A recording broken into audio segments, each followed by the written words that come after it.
আসসালামু আলাইকুম রহমতুল্লাহি ওয়া বারাকাতুহু।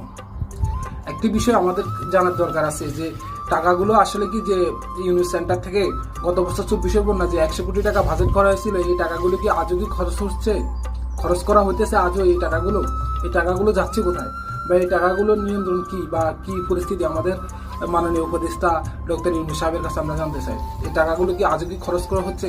যদি খরচ বা করা হয় তাহলে জনগণের জানার অবশ্যই অধিকার আছে, যেহেতু আমরা বাংলাদেশের নাগরিক। আমরা শুধু শুনলাম যারা পণ্য কবিলিত পড়ছে 2024 সালে, অনেকে এই কথাটা শোনার পরে সবাই খুশি হয়েছে অনেক বেশি যে আপনার 100 কোটি টাকা ইউনিট সেন্টার থেকে পাওয়া হয়েছে। এই টাকাটা কাউকে নগদ টাকা দেওয়া হবে না, নগদ টাকা দিলে তো খরচ করে ফেলবে, কিন্তু কারো ঘর মেরামত করা হবে, কারো নতুন ঘর দেওয়া হবে। এই কার্যক্রমগুলো কি আসলে হচ্ছে? যে 24 সালে বন্যার এই টাকাগুলো এখনো পর্যন্ত কোনো হিসাব নিকাশ বা কোনো কিছু আমরা পাচ্ছি না, এবং 25 সালে ঠিক বন্যা আবার আসা শুরু হয়ে গেছে। তাহলে এই টাকাগুলোর এই পরিস্থিতি আমাদের কি?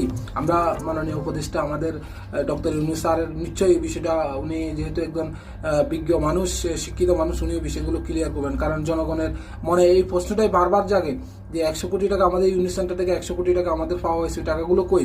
এবং আমাদের যেসব সমন্বয়ক বাইরা যে টাকাগুলো উঠেছে বন্যার জন্য ত্রাণ পাইছে, ওগুলো ওই টাকাগুলো কই? ওই টাকাগুলো আমরা হিসাব চাই, ওগুলো খরচ কোথায় হচ্ছে, কিভাবে হচ্ছে, ওইটা জনগণের সামনে নিশ্চয়ই উন্মুক্ত করে দিবেন আমাদের মাননীয় উপদেষ্টা ডক্টর ইউনূস স্যার।